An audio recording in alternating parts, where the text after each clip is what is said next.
Kaum muslimin jamaah Jumat rahimakumullah. Dalam sebuah hadis Rasulullah sallallahu alaihi wasallam bersabda, "Al-imanu bid'un wa sab'un aw bid'un wa sittuna su'bah. Fadluha qawlu la ilaha illallah wa adanaha itamatul adza 'anit tariq. Wa alam al-haya'u su'batun minal iman." Yang artinya iman itu lebih dari 70 atau 60 cabang. Adapun cabang yang paling utama adalah qaulu la ilaha illallah. Wa adanaha, dan cabang yang paling rendah di antara 70 cabang itu itamatul adza 'anit thariq. Menghindari, menjauhi bahaya yang ada di jalan. Wa alam, dan ketahuilah al-haya'u su'batun minal iman.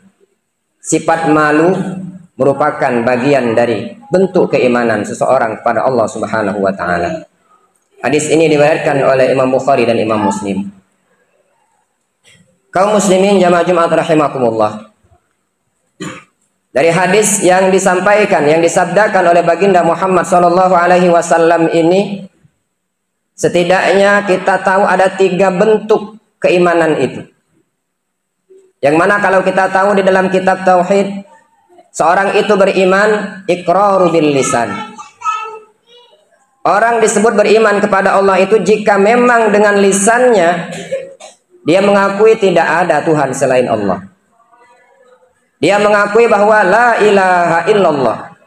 Dan ini merupakan cabang iman yang paling utama. Siapapun orangnya, dimanapun tinggalnya, apapun statusnya, dalam keadaan apapun ia, kalau dia lahir ke dunia ini dan pada saat dia sudah akil baligh, lisannya tidak pernah mengucapkan kalimat la ilaha illallah atau syahadat asyhadu an la ilaha illallah wa asyhadu anna muhammadar rasulullah, orang ini belum disebut beriman kepada Allah. Kenapa? Karena iman itu harus diikrarkan dengan lisan. Walaupun hati kita mengakui bahwa tidak ada Tuhan selain Allah, tetapi secara syariat lisan kita harus mengucapkan kalimat itu. Ini merupakan cabang iman yang paling utama yang harus kita ucapkan melalui lisan kita. Setelah lisan kita mengakui bahwa tidak ada Tuhan selain Allah, barulah kita lakukan dengan jawarih, dengan seluruh anggota tubuh kita. Maka dilanjutkan oleh hadis ini, itamatul adza 'anit thariq. Ini merupakan rangkaian dari keimanan. Orang itu disebut beriman, pertama lisannya mengucapkan kalimat la ilaha illallah. Tetapi bukan hanya sebatas itu. Kita harus tampakkan, kita harus lakukan dengan anggota tubuh kita. Kalau orang beriman kepada Allah, banyak bentuknya yang bisa kita tampakkan dalam kehidupannya. Tentu orangnya taat kepada Allah, melakukan segala perintah Allah, menjauhi larangan Allah. Ini bentuk keimanan dia kepada Allah. Dia yakin bahwa hidup di dunia ini ada yang mengatur. Mampu kaki kita melangkah ke masjid, Allah yang mengatur. Lisan kita mampu untuk mengucapkan kalimat-kalimat yang baik, menghindarkan dari ucapan-ucapan yang menyakiti hati orang lain. Ini merupakan bentuk kasih sayang Allah kepada kita. Ini dia yakini. Sehingga dengan dia merasa bahwa hidupnya diatur oleh Allah Subhanahu wa taala, dia merasa bahwa setiap detik dia selalu bergantung dengan Allah Subhanahu wa taala, sehingga dalam kehidupannya dia ingin memberikan yang terbaik dalam kehidupannya. Ingin memberikan yang terbaik kepada lingkungannya, ingin memberikan yang terbaik kepada keluarganya. Sehingga disebutkan dalam hadis ini itamatul adza 'anit thariq. Ini yang paling kecil. Apa bentuk contoh yang disebutkan oleh hadis ini? Orang ini menyingkirkan bahaya yang ada di jalan. Kalau kita lihat di dalam hadis yang lain, Rasulullah Shallallahu Alaihi Wasallam pernah menceritakan ada seorang pria sedang berjalan di jalan. Tiba-tiba ia mendapati sebuah dahan yang berduri yang menghalangi jalan.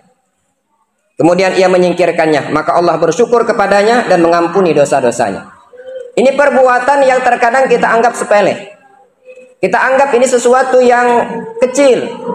Tetapi dengan keyakinannya bahwa itu adalah bentuk keimanannya kepada Allah Subhanahu wa taala, bahaya yang ada di jalan itu ia singkirkan untuk menyelamatkan orang lain yang akan lewat pada jalan itu. Sehingga dengan hal semacam ini dia telah memberikan kenyamanan kepada orang lain, memberikan pengguna jalan untuk selamat dalam melakukan perjalanannya. Allah berterima kasih kepadanya dan Allah ampuni segala dosa-dosanya. Kaum muslimin jamaah Jumat rahimakumullah. Terkadang dalam kehidupan ini kita sibuk dengan amal-amal yang sangat besar. Sedekah contohnya. Kalau tidak besar terkadang kita tidak mau untuk bersedekah. Mungkin ada rasa malu. Tetapi kenyataannya dalam kehidupan Allah tidak memandang berapa nominal yang engkau beri. Berapa banyak rakaat yang engkau mampu laksanakan taat kepada Allah.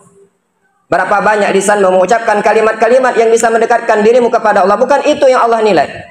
Tetapi seberapa yakinkah engkau dengan ucapan yang engkau lakukan, dengan sedekah yang engkau berikan. Itu yang menjadi penilaian di sisi Allah Subhanahu wa taala. Kalau kita lihat dari contoh yang dicontohkan oleh Rasulullah Shallallahu alaihi wasallam ini, sesuatu yang sangat remeh yang kita anggap terkadang. Mungkin kita melihat ada paku di jalan, ada sesuatu yang menghalangi orang untuk lewat di jalan. Bisa saja mungkin parkir motor di tengah jalan, parkir mobil di tengah jalan. Ini yang kita singkirkan untuk memberikan kenyamanan orang lain untuk lewat. Ini merupakan bentuk keimanan yang sangat kecil kata Rasulullah, tetapi mampu memberikan pengampunan dosa terhadap hamba tersebut. Kaum muslimin jamaah Jumat rahimakumullah. Bahkan di dalam hadis yang lain Rasulullah menyampaikan, adwamuha wa in qalla. Allah itu sangat cinta, Allah itu sangat suka dengan perbuatan baik, walaupun kecil, walaupun sedikit, tetapi dia mampu untuk melakukannya secara terus-menerus. Dia mampu beristiqomah, dia mampu untuk selalu continue. Kalau hari ini mampu melakukan kebaikan ini, besok dia juga mampu. Bahkan ia pertahankan kebaikan itu sampai akhir hayatnya. Kalau hari ini mungkin kita bisa berjamaah hanya sholat maghrib, tetapi itu dilakukan terus-menerus hingga akhir hayat kita. Ini walaupun sekali dalam 5 waktu, tetapi dia mampu melakukannya. Ini yang Allah sukai. Kalau hari ini kita mampu mengucapkan kalimat la ilaha illallah mungkin 10 kali, tetapi itu kita teruskan setiap hari untuk mengucapkannya. Ini lebih disukai oleh Allah Subhanahu wa taala dibandingkan hari ini mampu mengkhatamkan Al-Quran, hari ini mampu membaca 1 juz Al-Quran, tetapi kita ulangi tahun depan. Ini menandakan tidak ada istiqomah di dalam diri kita. Kaum muslimin jamaah Jumat rahimakumullah. Kemudian yang ketiga yang dicontohkan oleh Rasulullah Shallallahu alaihi wasallam, wa'lam annal haya'u su'batun minal iman. Ketahuilah bahwa rasa malu, mempunyai sifat malu itu merupakan bagian dari iman. Lalu apa yang dimaksud dengan malu pada hadis ini? Malu di sini adalah dia malu kepada Allah Subhanahu wa taala. Jika ia yakin bahwa Allah itu Maha melihat, Allah itu Maha mendengar, sehingga untuk melakukan kemaksiatan ia malu. Kenapa? Dia yakin perbuatan yang ia lakukan pasti dilihat oleh Allah Subhanahu wa taala. Apapun yang ia ucapkan, dia malu jika ucapan itu bisa mendatangkan kemurkaan dari Allah Subhanahu wa taala. Ia malu jika apa yang ia perbuat dalam kehidupan ini bisa mendatangkan murka dari Allah Subhanahu wa taala. Orang yang memiliki sifat malu ini berarti ia memiliki iman yang tinggi kepada Allah Subhanahu wa taala. Kenapa? Karena ia yakin bahwa innallaha sami'un alim. Sesungguhnya Allah itu Maha mengetahui, Allah itu Maha melihat, Allah itu mampu atas segala sesuatu. Tidak ada sehelai napas pun, tarikan napas sekalipun dalam kehidupan ini tanpa diketahui oleh Allah Subhanahu wa taala. Kaum muslimin jamaah Jumat rahimakumullah. Demikianlah khutbah singkat pada kesempatan kali ini. Semoga Allah Subhanahu wa taala selalu membimbing kita, memberikan taufik dan hidayahnya, sehingga apa yang terucap dari mulut kita, apa yang terpikir dari dalam pemikiran kita, apa yang terbenak dalam hati kita niatkan semoga mendatangkan ridho dari Allah Subhanahu wa taala. Amin ya rabbal alamin.